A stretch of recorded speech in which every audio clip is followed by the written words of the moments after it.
Right. Welcome, everyone. We'll give everybody a moment or two to get logged on, and then we'll go ahead and get started with the live broadcast here.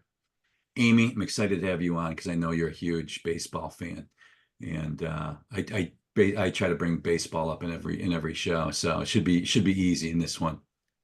Thanks, Rich. I noticed you have your Guardian shirt on. I thought about wearing a Cubs shirt, but after the Guardians just swept the Cubs, I didn't think that was really appropriate. I was going to bring that up too. Another reason I was very excited to have you on the show. I was a little nervous before the series started, but then after we laid waste to you guys, it was. But ultimately, the last laugh, the emotional wounds still tender from 2016. So what were you doing? The mystery rain delay, in the ninth inning. I was at the game and in disbelief that they were halting Oh, it. you were at the game? I I didn't know was, that. Oh I my was at the goodness. game with my son. We're just talking about it, watching the game last night. The memories are just still so terrifyingly vivid. Oh yeah, well, I was actually at home with my dogs Wrigley and Gracie, named for Mark Grace, and we were watching the game together. And my neighbor, she's not really a baseball fan, but she lives two doors down, and she ran over because she's like, during the rain delay, I have to be here to witness. Like, if the Cubs win, I want to witness you watching this. So she came over, which was actually fun because then when they won and I was going crazy, like she was taking pictures and videos and capturing it because she wanted to be a part of history in that way. So, There was a lot. It was probably 40% Cubs fans in the stadium that night. It was crazy. I couldn't believe it. But you already have a comment in the chat. I won the house. Good to see you, Amy. And I'm assuming your Cubs fandom. You're in Virginia now, but you grew up in Iowa, if I yeah, remember. I grew up in Iowa. So we were Cubs fans and Twins fans. So we had our AL team and our NL team because it was easier access to drive up to Minneapolis, less scary than driving into Chicago. And it was about, 3.5 hours to Minneapolis, 5.5 to Chicago. So we would go to a fair amount of Twins games, but we only went to one Cubs game growing up. We kind of made the rounds every year for family vacation. Chicago one year, Milwaukee one year, Kansas City one year to get in all the Midwest ballparks. Love it. Love it. Very cool. All right, let's go ahead and get started. I'm Rich Swerbinsky with Onward and Upward Consulting. This is the Big Picture, part of the Chrisman Commentary Network of shows. My esteemed colleague and co-host, Rob Chrisman, may be joining us. He's leading a session right now at the Michigan Mortgage Lenders Association conference that I think ends around this time. So he may be bopping in as, per normal. He could just pop in like 10 minutes into the show. And if so, we'll seamlessly work him into the dialogue here. But really, really pleased this week to have two good friends as guests and very excited for the conversation. The co-founder and CEO of Escrow Tab, Brendon Weiss. Brendon, great to see you. Nice to see you too, Rich. It's great to be here. And the VP of Revenue for Escrow Tab and the aforementioned baseball fan and Iowa native, Amy Moses. Amy, great to see you. Thanks, you too, Rich. Thanks for having us. All right. And thanks for everybody for attending the live version. As always, any comments, notes, go ahead and pump them into the chat or the Q&A, as a couple of you have already done, and we will incorporate it into the show. But starting the big picture with the big picture, it's been rates really that we've been leading this show with. Everybody focused on the interest rate climate right now for all the obvious reasons. 2.5+ years into a bear market, starting to see some signs of easing and some hope of a brighter day. And Brendon, I'll start with you on this. We've had a little bit of rate relief. The MBA's application report, the most recent one, 35% increase in refinances the week prior, when we saw rates pretty much go from like 6.8, 6.9 to like 6.3. They've ticked back up into about the 6.5 range on a 30-year fixed rate, but certainly welcome news to all of us in the industry to see a little rate relief. And now the numbers starting to back it up. Hey, we're starting to see a little bit more volume, a little bit more transactions. Yeah, I mean, it's been a big change in terms of optimism within the industry, in terms of from where we sit and folks we're talking to. Even, I live in the DC area, and a lot of in a neighborhood with realtors and loan officers, and they're much happier seeing that there's an opportunity to see maybe some refi business come back to their book. I think the fact that so much has changed and it's purely been market driven in anticipation of what the Fed is going to do is pretty telling. And hopefully it'll shift a few things. But what we've been seeing so far is, lenders are hiring a little bit more on the capital market side. And I think starting to focus more on the LO side, because you've seen so many people leave in the last 8 months when business has been so tight. So whether they've left to go to other industries or just retired, one of my loan officers down the street retired last year. He was very happy to play more golf, but he was like, this is the time to get out. So I think it's great news to see some of these rate changes and see a refresh of people coming back into the industry. Yeah, it's great to see, not out of the woods yet. We're still at 6.5 on a 30-year fixed, but the inflation part of the picture, it seems like the Fed is in the process of this soft landing the inflation plane. We had positive, better than expected, slightly PPI and CPI, producer price index, and consumer price index reports this week. Of most note, in the CPI number, really viewed by most as the biggest headline inflation number. Inflation over the course of the last 12 months under 3% for the first time in years now, coming in at 2.9%. Could be some ancillary, like unexpected consequences of the Fed's battle against inflation. We've seen some of the labor stuff that has popped to the top of the news cycle as of late, but all in all, this is like 7 or 8 good inflation numbers in a row. Feels like price moderation and deflation, disinflation, I forget which one is the proper term there, is finally here. Do you agree? Yeah, I think a slowing of inflation is obviously positive news, and deflation seems unlikely at this point, but the next phase will hopefully be that wages will increase and we'll see a little bit more normalization in terms of kind of being able to afford the inflation that has occurred, right? So as wages hopefully will catch up and we don't run into an issue with significant job declines, it should be a pretty soft landing, right? And there's plenty of us, including me at times, who were very skeptical that the Fed would be able to deliver that. And I've been pleasantly surprised that things have gone the way that they have. Obviously, when you are in the middle of a campaign season, everything gets inflated a little bit in terms of whether it's good or bad. But in general, it seems like broadly across the economy, things have settled down a little bit. And now we just need to try to get wages. And that'll be done partially through policy, but hopefully just through good earnings.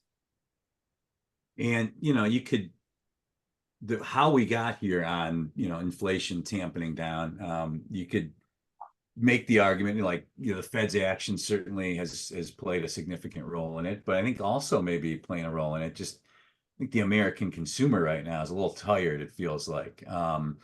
You've got basically credit card balances are at all-time highs and the rates on those balances are at all-time highs. Obviously, home affordability is not great right now. And then the labor market as well. We've seen some softening there.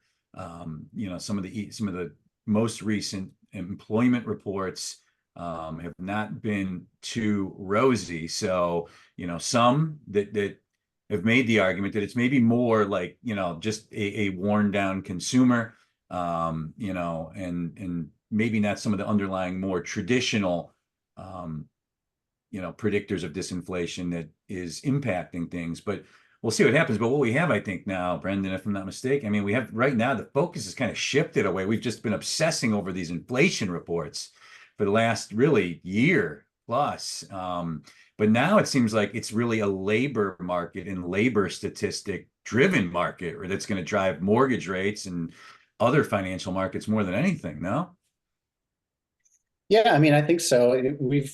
I'm on vacation right now. I would say it's definitely slower at restaurants and everywhere else. Like we can walk into a restaurant that normally would be, you know, a line out the door. And so it's definitely having an impact. And that is, you know, we went out for dinner last night. There was 3 bartenders when we showed up, and within an hour there was 1. And it was purely because nobody was there, right? So I think that will definitely have an impact. I don't know whether housing prices will decline. I've been seeing numbers in certain pockets of the country where you see price declines in houses, and whether or not that's a marketing issue versus a real decline in prices, we'll have to see how the numbers shake out over the next 2 or 3 quarters. But it's a good sign, should be a good sign for buyers. Still such just an underlying demand of people in America that want to buy homes. Still, you know, even with rates down a little bit, some impediments in the way of that, inventory, affordability. But, you know, just in a worst case scenario, brighter days ahead for the industry, to be sure. Feels like we're going to have an improving interest rate climate. And it is, you know, I think those impediments will slowly go away. And I think underneath that, you've got just a ton of people that, not only the people that don't own a home currently, but, you know, those that want to step up, step down, buy a similar home in a different city. You know, everybody's just kind of been on pause, you know, for the last couple of years because of, you know, some of the inventory and affordability issues. And one of the things I'm really curious to get your guys' perspective on, you know, working for a technology company and, you know, talking to mortgage lenders, clients on a daily basis, is just as we move into, you know, the next phase of the mortgage lending life cycle here after this 2.5 years of just stink. Do you think how prepared are mortgage lenders? I mean, in theory, right? This has always been a cyclical industry. And, you know, typically it was, you know, more typically like winters or, you know, slow periods where rates tick up a little bit. You know, mortgage lenders are hunkered down, evaluating their technology stack, trying to get more efficient, you know, working with vendors like yourself and others to make their process more seamless and efficient and to prepare them for busier times to come. This time, even though it's been a long bear market, you know, I think mortgage lenders have been challenged, obviously financially, you know, and on top of that, they also, during the pandemic, before the pandemic, invested a lot in technology. That maybe is impacting how well they're preparing for the next cycle. What have you guys seen just in terms of, and how well do you feel like mortgage lenders and the broader secondary market investors are prepared for what lies ahead for us? I mean, I'll start and Amy can jump in, but the big shift, or for me at least, was that, like you said, in down times, mortgage companies tend to look for opportunities to adopt technology or improve processes that they've been meaning to do for a while and just haven't gotten around to. We've seen that with this downturn as well, although I'll say there was a lot more pressure during this period, and which still remains, right? Like you said earlier, we're not out of the woods, but a lot more on just finding as much efficiency and cost savings as possible, right? And that means I don't want to sign up for another subscription to something that I may or may not use, right? It means I need to have my ops team really understand how this is going to impact our business before some leadership, someone in leadership just says, yeah, that sounds like a great idea. Let's move forward with that. We've seen that happen, I think, across the board, both with making changes to who their POS is, making changes to their LOS, in some cases, even consolidating vendors in terms of like going to someone that can offer multiple products and services. And in fact, at EscrowTab, we've rolled out additional services just because, well, that's an adjacent feature or product that we can offer. Let's move forward with that. And we're fortunate because we sit in a space where we interact with the lending community, the capital markets community, and the title community largely, right? Like our main customer, our title customers, who are performing services on behalf of and for the lending community. And we've seen that mantra go across the entire spectrum. And it makes it hard sometimes to get in and have conversations with people because they're like, oh my God, I just need to see what the exact value is going to be, and that will enhance the consumer experience. But Amy, go ahead. Yeah, and I would also say, when I worked for a lender, I was a support staff person on the servicing side, right? And you're always worried when you're support that you're going to be one of the first to go. And we've seen that with lenders over the past couple of years, right? Slashing staff, ops people, support. And now with some of the rate drops we've seen, they're trying to restaff again. And that requires support. And that's one of the things as a technology vendor, when we talk to people, they are concerned about, how many resources will it take from their side, right? Not to onboard, to keep this initiative going. And it's always an issue of prioritization. I was just talking about this with somebody the other day. It's like everybody's always fighting for that piece of technology to be the top priority. And that's one of the great things about when we have the lender and investor conversations. It doesn't take a lot of resources on their side. And we have been able to have a lot more conversations recently because of the downtime that they've been having, and people have been able to focus on what's the next right move for my company to be prepared to scale when rates do drop and production comes back up. So we have been having a lot of conversations with people who've been interested that we wouldn't have been able to have a couple of years ago. And Amy, EscrowTab's tech resides on the closing side of the industry, which many would argue maybe hasn't seen the technological advances that I was joking 5 years ago. I cannot believe we're still talking about wet paper signings of mortgage loans. But alas, to set the table for a couple questions I have for you guys, just on how the whole mortgage tech picture has come together and how you see it coming together. Explain, if you could, Amy, just what EscrowTab is and the solution that you provide the marketplace and your clients. Sure. Yeah. EscrowTab is a productivity tool for title and settlement. So as you mentioned, Rich, title companies are the primary users of EscrowTab. There are other use cases as well. Can be used in bank branches, credit union branches to close home equity loans.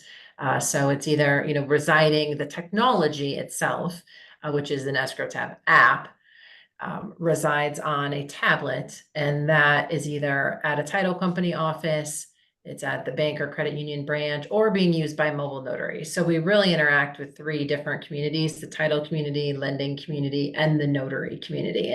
And I laugh when you talk about technology being a little bit behind. I remember, it was probably 20 years ago now, and I was trying to get a laptop when I worked at GMAC Mortgage. I wanted to be able to have a laptop and take it home to do work. Like, I think back to that, like, why was I so excited to do work in the evening? But it was the coolest thing to think about, okay, I could have that. And in my mind, I thought desktops were mostly obsolete, but as we have a lot of conversations with companies, there's a lot of companies that still do have desktops, right? There aren't laptops in a lot of these offices. So It is, it's eye-opening, the conversations that we have with people about introducing more technology and the level of technology that exists today, when a lot of it is the printer and the copier are the main pieces of technology that are being used. You guys kind of eliminate that. I mean, it's, you're offering in-person electronic notarization solutions, and eliminating completely the need for scanning, copying, printing, back and forth documents. It seems silly that it's still happening, Brendon. Mm. What do you think are the main impediments still to more broad adoption of solutions like yours and others that produce better closing experiences for customers? Yeah, I mean, I think a lot of it has to do with, one of the kind of work streams that we have is we call it better than paper, right? Because the people who are closing loans have become so accustomed to their part of the manufacturing process, right? And they know their steps, and they know what to do when there's a problem with those steps. And I think the replacement of that is just getting people to use it a few times over and over. Now, our approach has been, listen, we believe that given the large majority of the market, 65 to, well, now 95% of the market, or 90% of the market is purchase, we really value that in-person closing, which is what the purchase market is very likely to be for the long term. And so preserving the ability for the LO to be at the table, the realtor to be at the table, and the escrow officer kind of managing that closing, because lenders really care about that consumer experience. So as we're implementing with people, it's really helping them. It's getting them to the point where they see the faces of everyone on the other side of the table light up when they use our technology for the closing. That's number one. You get good feedback from realtors. That's important for title agencies. Good feedback from the consumer. That's really important for the lenders. And then the title agency also gets just the kind of productivity benefits of not having to do all of the printing, scanning, shipping aspects of their business. And you can say a lot of people will say, well, I'm not very tech savvy, right? But then sometimes those are the same people who end up being our power users, right? And give us the greatest feedback on a regular basis. So we love it. And there's a lot of vendors out there that go through that experience. I mean, 25 years ago, it was title companies implementing a title production system, right? It was lenders implementing a loan origination system, or brokers implementing their loan origination system, right? So everyone kind of goes through this cycle, but figuring out how to be better than their existing process and really making them feel like it's better than their existing process. That's the kind of barrier that you have to get over. And then, word of mouth helps out a heck of a lot once you get going. Yeah, and it's just, it's a very simple concept, replacing paper and pen at the closing table with a tablet and a stylus, right? That's it. That's what it is. And as Brendon said, it allows that ceremonial closing celebration, that networking, relationship building, relationship strengthening. And one of the things we've worked through is the change management on the title side, where there's a lot of fear. And I was looking up, what are common types of fears that people have? And I would say a lot of them relate to this, right? I've always said it's a change management issue because people are afraid of change. And they're so good, kind of like Brendon alluded to, with that paper process. They have it down so pat, like they can be printing and, copying and collating, stacking, and they have that process so efficient. And then as they have their pieces of paper here, and I have, have these, like how they're like, okay, and then they're explaining and they're flipping to the husband and then they're flipping to the wife, right? It's like they have that down, and the little bit of time it will take to learn a new process, right? They have to invest in that time up front, but they're afraid of that change, afraid of failing. And we just talked to somebody yesterday who's been in the title business for 33 years, loves using escrow tab, thinks it's great and wants to talk to all of her colleagues in the industry about it. But there's others that are afraid of that failure, right? They've perfected it for 33 years. They're also afraid of that imperfection, rejection. We've heard people say, well, I don't want to upset the realtors. Well, like the realtors will love this, right? That I don't want to upset the borrowers. The borrowers are looking for technology.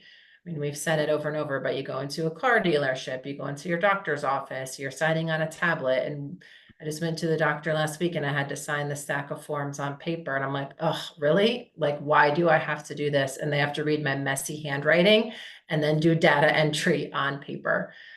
So they're looking forward to it. So it's just assuring people that your customers and your business partners are ready for that technology and building that confidence with them. Seems like the best of both worlds, better customer experience, and yeah, just more seamless, less work, less likelihood of error, and but maybe that'll all change here in the months to come. I know, Amy, is there in the secondary market investor side? I know a lot of the barriers have come down for all the obvious reasons. I mean, Fannie and Freddie have been okay with e-signed everything for like decades, honestly, and it's been, more of the aggregators. Where is that at right now? Yeah, that's a great question, Rich. And as you said, Fannie and Freddie, I think they started accepting e-notes in 2004, right? And the Mersey registry came about Mhm. around the same time. So they have been leaders in all of this. And what we look at is a little bit different. Like, do they accept an electronically notarized electronically notarized documents, specifically that electronically notarized security instrument in person, IPEN? Do they accept an in-person electronically notarized document set or security instrument?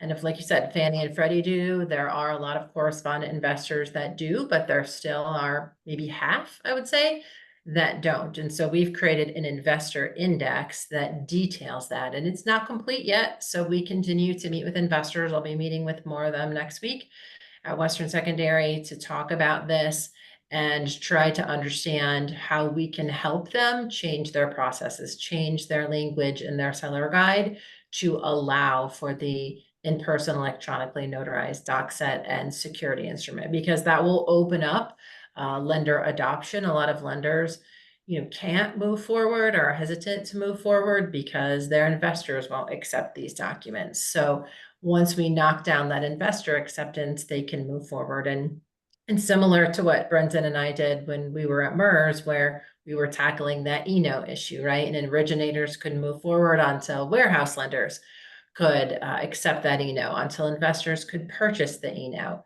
And this is a similar path we're going down. It's just trying to gain that investor acceptance of something else. And it's that electronically notarized document. So it's a work in process, but been at it, Brendon, probably a year, and we've made quite a bit of process, and a lot of it's or progress. A lot of it's just education and awareness, because it's a lot of the seller guides are silent to it.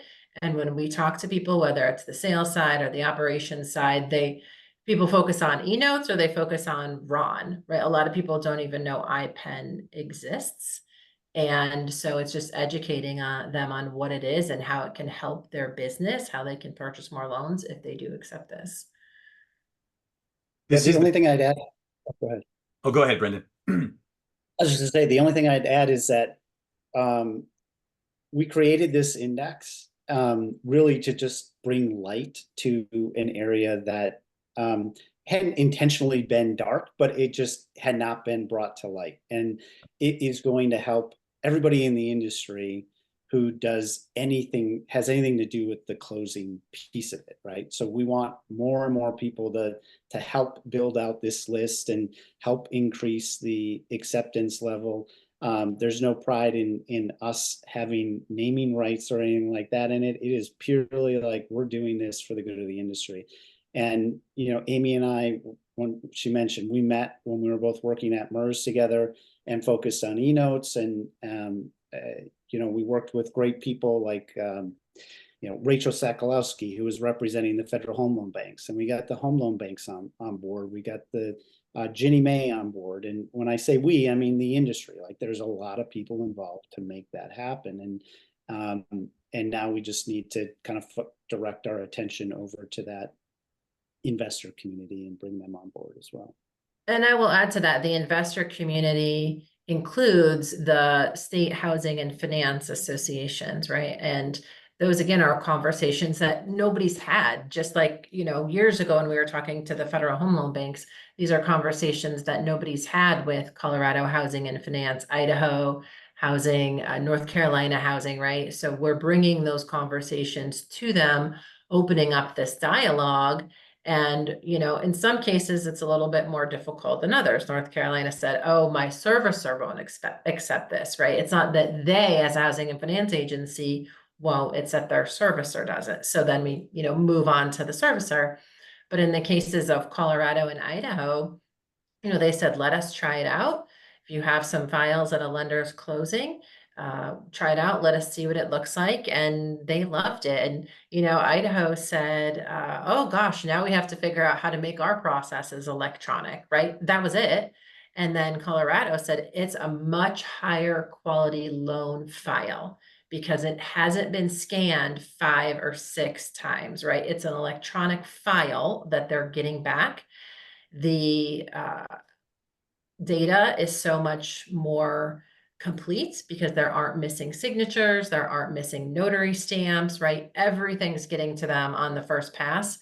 And also it's getting to them a lot quicker when they don't have to wait for FedEx or they don't have to wait for the scan backs. They automatically get that electronic file. And so it was so refreshing to me when they saw the benefits immediately, having looked at some of those loan files and then talked internally and accepted it. And they're promoting it to their lender community. And so when people get it, they want to pass on that message to those that they work with. Good stuff. This is The Big Picture. I'm Rich Swerbinsky with Onward and Upward Consulting, part of the Chrisman Commentary network of shows. And this week, really pleased to be joined by Escrow Tab CEO and co-founder Brendon Weiss and their VP of Revenue, Amy Moses. I want to get to the NAR stuff in a minute here, all the changes that kick in Saturday, and get your guys' thoughts on that. But a couple more areas I want to touch on here, just on the tech side of the business. Brendon held very senior roles at MERS, as you mentioned, and ICE as well after their acquisition of MERS. And just want to get your thoughts, and more broadly, on just, I guess, integrations in the mortgage industry in general. I think that's, been one of the impediments, certainly, to mortgage tech and processes probably not being where we thought they would be right now. And I just want to get your thoughts on that aspect of mortgage technology. Well, it's a huge piece of it. You are correct. It is heavy on the kind of development side of things. If you are dependent upon integrations, we built our system so that we wouldn't need integrations, frankly, because I didn't want to have to go pay the piper who is Encompass or any of the large vendors who have viewed integrations as kind of a revenue source. And it's a bit of a sore subject, but everyone's costs are just higher because there's certain things. Not to say that it's cost free for anyone that you want to integrate with, but I think it's resulted in a good business for some folks who have been able to build the integrations on behalf of lenders into their LOSs or POSs or fill in the blank, right? But it's something that, when we start with a lender, most of them start without an integration, but eventually they get to the point where they say, oh, I'd like to just kind of continue to sit in my TPS or sit in my LOS and direct the orders from that way. So it hasn't gotten easier. Some are easier than others, but it's, I think as there's more focus on cyber events that can occur, and you see what happened with Microsoft a few weeks ago, not that it was Microsoft's fault, but they had an integration, it failed. Certain people were completely out of business because it failed, right? And we see that with other integrations. So we probably have 3 different integration partners depending on the platforms. And so it's something that I would love to see become easier for everyone. and for people to really open up their platforms to, because frankly, it just cuts down on competition. But I'm not sure we'll get that one nailed down on the webcast. And then one last question, Brent. Artificial intelligence in general. I mean, we're seeing it embedded into our lives more and more every day, so seamlessly. Yet again, the mortgage industry seems to, last to the dinner table on these things. But yeah, just your thoughts on, I guess the adoption, implementation of artificial intelligence into the mortgage processing, mortgage manufacturing process. Yeah, I mean, I think I find it really fascinating and exciting. I also see it as like it will be a while until a lot of this gets implemented across the board or at scale, because it is very costly to use, and that piece of it doesn't seem to be changing anytime soon. Also, when I was, the benefit of being at ICE was that I came from the exchange side. I then came over to the mortgage side. So I saw a lot of different pieces. It was 2014 or 16, I guess, 16 when I joined MERS. And that was the height of blockchain discussions. And I put blockchain and AI in two very different buckets, but it was just really interesting to see a lot of different coalitions get built within this industry around blockchain initiatives.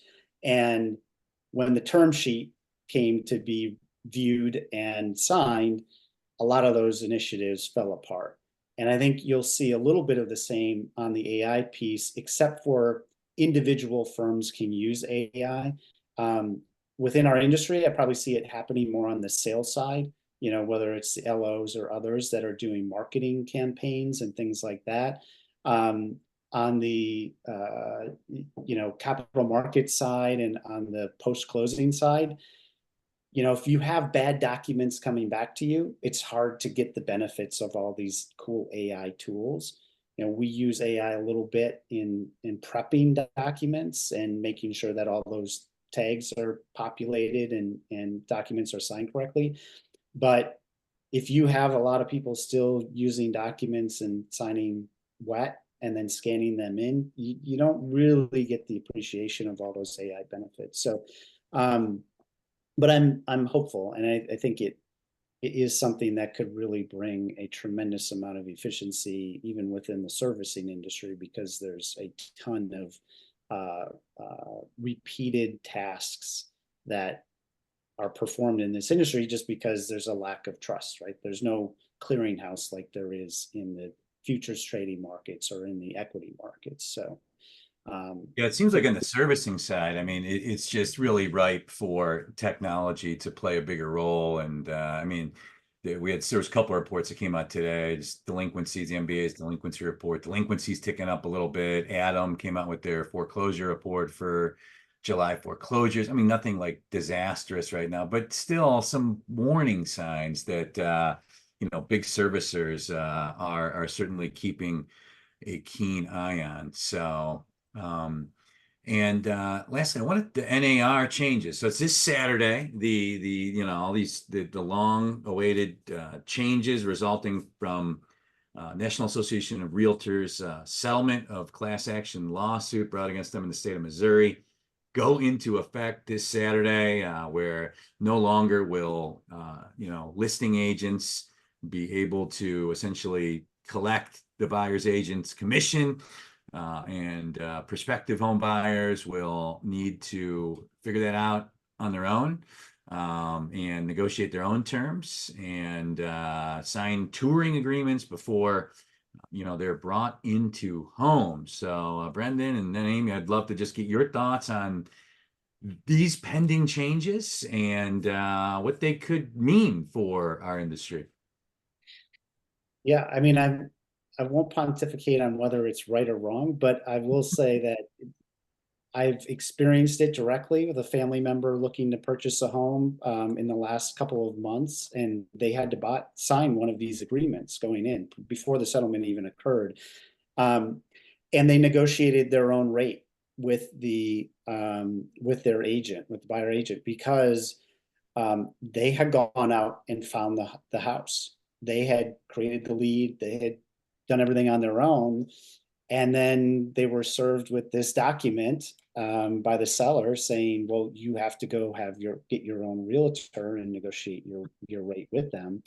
And that forced them to, call up a realtor and see what kind of rate that they would offer, when the only thing the realtor really need to do is guide them through that last, quarter mile of the process. So it will probably have an impact for people that are using, finding homes on their own and doing a lot of that legwork beforehand. I think in a buyer's market, you probably need less help from your buyer agent. In a seller's market, like what we went through and are still in the DC market. I mean, if you don't have a really good agent, you're not getting into those houses when they're listed, right? Or pre-listing views of houses. And then without that, you're just not going to win, right? So I think, it'll settle out over a period of time, but it could be good for the consumer, but it'll probably take some time. I was a little surprised when I saw that I think it was Iowa that has had this in place for already, and had figured it out, right? So I assume that model will be used again. But Yeah, I talked to one of my neighbors here who's a realtor, and I was a little surprised by her reaction. She said, change is good, trying to stay positive about it and learning new dialogues. And I was really reflecting on that, because that's something we talk a lot about in what we're doing, right? Is people have to learn a whole new set of dialogues, not a whole new set, but they have to change their dialogue somewhat to adapt technology. And that's one of the things that she was thinking about. I asked her how she's been preparing for it, because you hear a lot about people, educating themselves on it, the realtors understanding everything, the changes that are happening. And for her, it was focusing on learning the new dialogues with her clients. So yeah, we'll see. I know there's a lot of people here. Brendon mentioned, we both live in the DC area, that are part-time realtors. I mean, like they are all over the country, but to try to supplement their income, because it is so expensive to live here. So we'll see how that pans out for them as well. It appears, rife for a lot of confusion, and, mortgage lenders have had to just constantly deal with change, almost monthly for the last several decades, but not a lot of change for the real estate community combined, I think, with, a lot of part-timers like you guys said, and just confusion. I've heard people, we just operate the same way. It's not, I heard, others that, mortgage lenders that are going to get in there and start offering buyer's agent services. It's really going to be really interesting to see how this all plays out. That, as always, never a dull moment in the mortgage industry. So Good luck to the people operating the same way. Amy, have you ever been the famous Field of Dreams baseball field in Iowa? Have you ever been there? Of course, yes. Well, we went there as kids just to play catch, right? To the actual movie site. So you play Uh, catch in the outfield of the, or on the field of that. yeah, on the field, hit, play catch, play a little family game, sit in the bleachers, have your snack, have your hot dog, all of that. And then a couple years ago, when they had the first Field of Dreams game, of course I was there. My brother was actually part of the crew that helped build that field. Oh, And nice. so, I mean, it was like surreal, right? To watch the movie as a kid. It's my favorite movie. It's all my family members' favorite movies to see. And I grew up on a farm, right? And so the concept of plowing up your corn to build a baseball diamond was something we're always like, oh gosh, could we do that? Like, no, grandpa would never allow that. But we always wanted a baseball diamond. So yeah, to actually see it happen in real life, and I met the farmer, Andy, who farmed the land that my brother helped plow up and build a baseball diamond on, and then be there watching a major league game was surreal. And then it came back the next year and the Cubs were there. So got to go back and see the Cubs play at the Well, Phillies. that game was incredible too. If I remember watching it on TV, it was like extra innings, like 10-9 or something crazy, like a walk-off home run, if I memory serves. Yep, there was a walk-off home run by the White Sox. Yeah, Oh, by the White incredible, Sox. gorgeous night. Yeah. Because it was Cubs White Sox, right? Was that the game? That was Cubs Reds. Oh, Yeah. Cubs The Reds. Okay. first year was, The first yeah, year. the Okay. the walk off. Yeah, the second year Cubs Reds. Yeah. But just an incredible experience to be there under that dark Iowa sky with the corn surrounding us everywhere. And there was a little path that you got to walk through from. So there's a lot of confusion. The original movie site field Mhm. is still there. They built a brand new field Yeah, for 'cause the it's like a Patriots youth game. sport. Aren't they doing like youth baseball tournaments there or something now? Yep. Yeah. Yeah. They Nothing safe from commercialization in America. right, youth baseball fields, a big hotel complex. So now it's becoming, in my opinion, over commercialized, Right. right? But Frank Thomas bought it, and so it's his money Oh, he's spending to build it all out to make oh, it the Big kind of a Hurt. baseball Okay. All right. mecca. Yeah, the Big Hurt. So he's investing his earnings in that. Very cool. Well, as always, great catching up with you guys. Really fascinating conversation. Mortgage technology, the changing winds as always, and some baseball, which I love to always work into the mix. And check out Escrow Tab. It is a really, really cool solution. I've seen it in person many times, and it is really cool. It costs nothing for lenders in most cases, and requires no system stuff or integrations, any of that. It's just a really standalone solution that offers a much better and seamless and compliant and less costly closing experience for customers. And appreciate you guys coming on to talk to us today about Escrow Tab and all the things going on in the mortgage industry. Thanks, Rich. It was great to see you again. Keep the shows going. They're always entertaining. Yeah, Thank you. thanks for having us, Rich. And I have to give the shout out to the Guardians for having the best record in baseball right now. I couldn't end the show without that. So congrats. And, talk a little basketball for a second. WNBA season starts back up tonight after a long hiatus. So I wouldn't be a good Iowan and basketball fan if I didn't mention that. Fever back tomorrow night. I just saw they got the All-Star game next year, Indiana. Next year, yeah. Oh, Have to but save my yeah, pennies to go to Indy. it's great to see what's happening with women's sports. I've never fully understood like why women's sport, like just the difference in money that goes into them, and which also feeds into viewership and everything. And it has really, really been cool to just see women's sports rise up. I mean, in the past it's been like the Women's World Cup team every 4 years. Maybe like Serena and Venus make a nice run, but you need like these seismic events to get, it seems like, the populace's attention on women's sports, but no longer. I mean, I was listening to a podcast the other day that just said that, if you look at like the growth of women's basketball, it's been incredible, really, in the course of the last year, and here's hoping it continues. So. Yeah, the light has been shown. I was looking on Twitter X last night about a lot of the stats. It's incredible. Yeah, the sponsorship, the viewership, all the money that's now being pumped into it, the new TV rights that the WNBA has, but at the WNBA and the college level, both. But yeah, I have to say this, show this, girls who play sports become women who lead. I love it. I love it. That's very cool. And no, it's been great to see. And yes, and the Guardians have the best record in baseball. Who would have thought that? Not even me, as the most rose-colored glasses tribe exists. But great to see you guys. To our attendees, if you're watching this on YouTube or if you are listening to the podcast, we do the show live every Thursday at 3 p.m. Eastern on Zoom. And you can go to watchthebigpicture.com to get registered for that.